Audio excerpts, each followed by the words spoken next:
Imagine this. A desolate, fog-shrouded moor. The wind's just whispering through these gnarled trees, and you hear this chilling, distant howl. You're alone, right? The mist is clinging to you. Now, what if the monsters lurking out there in their shadows weren't actually supernatural beasts at all? What if there was something far more human and maybe even more terrifying? And what if the only way to uncover the truth was through, well, the sharpest mind and the most rigorous logic?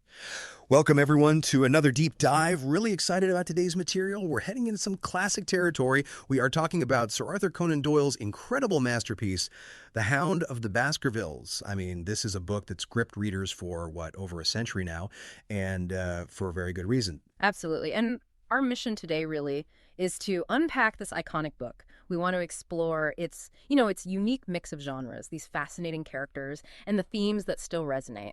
We'll get into why it's so appealing, set the stage for its chilling mystery, look at how the investigation unfolds. But crucially, we'll do all that without giving away that thrilling conclusion. No spoilers here. Right. No spoilers.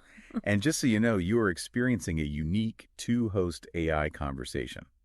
This is powered by Google's NotebookLM, and it's designed to give you a deeper, more dynamic analysis of the book. Okay, so let's dive in. The Hound of the Baskervilles. It's often called the absolute masterpiece of the Sherlock Holmes stories. What is it specifically that makes this one so special, so captivating, even today? Well, I think what's truly ingenious about it is how Doyle masterfully weaves together, the chilling dread of gothic horror right into Holmes's cold, hard detective logic. It's just a brilliant mix. Yeah. And it was a really pivotal moment in detective fiction history, partly because, remember, this was Holmes's big return after everyone thought he was dead. Oh, right, after the Reichenbach Falls incident. Exactly. And the public reaction was just immense. When it was serialized in the Strand magazine, that was between August 1901 and April 1902, it was so popular that the magazine actually had to do a 7th printing. That was a first and an only for them, just to meet the demand. Wow, a 7th printing. That's incredible. And, that fusion you mentioned, that's exactly what hooks you, isn't it? You've got Holmes's rational deduction clashing with this almost supernatural, really chilling atmosphere. It makes total sense why it's become the most adapted, the most referenced Holmes adventure out there. Film, TV, everything. Absolutely. Doyle really crafted something special here. It has the sophisticated narrative structure, and then there's the setting Dartmoor, which is so atmospheric. It's practically a character itself. It's proof that a book can really transcend simple genre boundaries, It works as fantastic popular entertainment, but it's also a serious literary achievement, and its influence on mystery writing, well, it continues right up to today.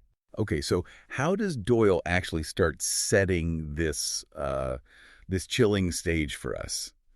The book kicks off with a very specific, almost like folkloric premise, right? It really does. The core mystery, it all revolves around this legend, a legend of a supernatural hound, this creature that supposedly haunts the Baskerville family line.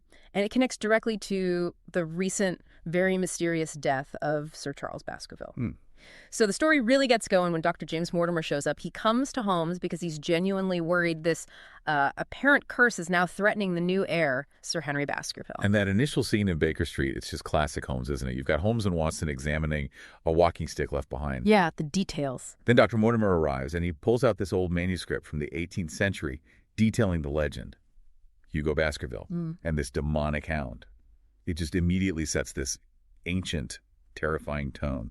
Exactly. And the description of Sir Charles Baskerville's death is so stark. He was found out near the moor gate, these large canine paw prints nearby. And his face, it was just concorded in this expression of absolute terror. Chilling. And it's important to remember, Sir Charles was known as this kind, philanthropic man, but he had a weak heart. And apparently he took the family legend very, very seriously. That just adds another layer to the whole mystery. And yeah, Sir Henry Baskerville arriving in London, things immediately get weird for him, don't they? What kind of psychological pressure is he under right away? Oh, he's thrown into it almost instantly. There's this palpable sense of dread. First, an anonymous warning letter arrives, basically telling him to stay away from the moor. Okay. Then, 2 of his boots mysteriously disappear from his hotel room. One new, one old. Strange. Very strange. And Holmes even spots this mysterious bearded man following Sir Henry in a cab through London. So, right from the get-go, the pressure is immense. Absolutely. It immediately puts this huge psychological weight on the new heir, and it perfectly sets up that central conflict. Holmes's modern scientific rationalism against centuries-old superstition, you get the sense right away that there might be a very human, very criminal plot hiding behind this supernatural disguise. Yeah. And it really sets the stage for logic, hopefully, triumphing over irrational fear. Now, here's something that always stands out to me in this story. Holmes makes this unusual move. Yeah. He sends Watson alone down to Devonshire, to Baskerville Hall. That feels like a big shift from their usual dynamic. Why is that so significant, narratively speaking? It's hugely significant because for a large part of the novel, Watson becomes the primary investigator. He's our eyes and ears on the ground. And it really showcases his own qualities, his courage, definitely his sharp observational skills. His detailed reports back to Holmes are absolutely crucial evidence. Right, those letters and diary entries. Exactly. And Watson's emotional responses, his reactions to the eerie atmosphere and the strange events, they really humanize the investigation. They let you, the reader, feel the psychological weight of it all. And once Watson gets down there, he finds himself smack in the middle of this truly atmospheric Dartmoor setting. It's not just the landscape. It's this whole complex web of, well, suspicious characters and mysterious goings-on. Oh, absolutely. You've got the Stapletons, Jack Stapleton. He's presented as this thin, rather bookish naturalist, very interested in the local flora and fauna. And then there's Beryl, his supposed sister. Mm-hmm. Then you have the Barrymores, the butler and his wife, who manage Baskerville Hall. They seem loyal, but also secretive. And the escaped convict. And the escaped convict, Selden, yes. A dangerous murderer roaming the moors adds this whole other layer of immediate physical threat. So what kinds of strange things does Watson start observing? Well, the strangeness just keeps piling up. He sees these mysterious candlelight signals at night coming from a supposedly empty room in the hall. He hears that chilling sound again, a hound howling out there on the moor in the dead of night. Gives me chills just thinking about it. Right. And he discovers the Barrymores aren't quite as straightforward as they seem. They're secretly providing food to Selden, the convict. Oh. Who turns out to be Mrs. Barrymore's desperate brother. Okay, so there's a rational explanation for the lights, at least partly. Partly, yes. But then Watson also glimpses this mysterious figure silhouetted on one of the high battlators, seemingly watching him while he and Sir Henry are trying to track Selden. The plot thickens. Indeed. Now, without giving too much away, we eventually learn this figure is actually Holmes himself. He's been conducting his own secret investigation on the moor. Why secretly, though? It's strategic. He wants to observe evidence and gather evidence without tipping off the real adversary, whoever that might be. Doyle masterfully keeps you guessing about the true culprit and their methods right up until the climax. Okay, so beyond just being pieces in the puzzle, these characters really stick with you. What do you think their deeper purpose is in the story? How do they each contribute to the bigger themes Doyle's exploring here? That's a great question. Because they're definitely more than just plot devices. Each principal character carries some thematic weight, even without knowing the final outcomes. Sherlock Holmes, obviously, he's the intellectual center. He represents pure logical reasoning, the scientific method personified. He's skeptical of the supernatural claims, naturally. Naturally. But he fully acknowledges the very real physical danger involved. And Watson, like we were saying, he really steps up here. He's not just the sidekick jotting things down. Exactly. Dr. Watson's enhanced role is key. His courage, his detailed observations, they're vital to the plot. But it's also his emotional responses, his vulnerability to the fear and the atmosphere that create such a strong connection for the reader. You really feel the mystery's psychological impact through him. What about Sir Henry, the man at the center of it all? Sir Henry Baskerville, yeah. He's the modern heir, the sort of colonial figure from Canada, confronting these ancient English curses. Initially, he seems quite brave, almost dismissive of the fear. Right, he's more practical. But as the psychological pressure mounts, as the strange events continue, you see that rational facade start to crack. It really shows the power of fear, even on someone who considers themselves rational. And the Stapletons? Jack and Beryl? Well, Jack Stapleton emerges as, let's just say, a very significant figure. He's a complex antagonist. His expertise as a naturalist and his intimate knowledge of the local area are crucial to his activities. Mm-hmm. His character kind of taps into those Victorian anxieties about scientific knowledge being twisted, perverted for criminal ends. Interesting. And Dr. Mortimer? The one who started it all? Dr. Mortimer is fascinating. He's the catalyst for the whole case. He's a man of science, a physician, yet he's quite ready to accept supernatural explanations for Sir Charles's death. He really embodies that core conflict in the book between scientific thinking and folklore tradition. And Beryl Stapleton. Beryl represents, in many ways, female victimization within the very rigid constraints of Victorian society. But importantly, she also shows incredible moral courage in her attempts to warn and protect Sir Henry, despite her own dangerous situation. So it's clear this book is doing way more than just telling a spooky story. It's tackling some really big ideas, isn't it? It absolutely is. And, speaking of tackling big ideas and encouraging reflection, this feels like a good moment to mention Mindful Moments. That's our YouTube channel. It offers more AI-powered book analysis, really designed to inspire reflection and rational thought, much like we're aiming for here. So check that out if this discussion resonates. Good plug. Okay, so back to the themes. You mentioned that core conflict. Right. The central theme, hands down, is rationalism versus superstition. Holmes is the champion of logic, always looking for the rational explanation, while the local beliefs, the folklore, cling stubbornly to the supernatural Hound. And this really mirrors the broader tensions in the Victorian era, doesn't it? This pole between amazing scientific progress and deeply ingrained cultural traditions. The book powerfully argues that rational analysis can explain things that seem completely inexplicable. Okay, and what about that family curse itself, that legend of Sir Hugo? It hangs over everything. What's Doyle exploring with that? That ties into the theme of hereditary guilt and family curses. The idea that Sir Hugo's terrible actions centuries ago are still having consequences for his descendants. This really tapped into Victorian anxieties about inheritance, not just money and property, but moral traits, biological predispositions. It questions whether families carry this ongoing burden from their ancestors' pasts. Yeah. And it explores how that family history, that story, can create a psychological burden that's almost as dangerous as any real monster. And the setting, Dartmoor. You said it's almost a character itself.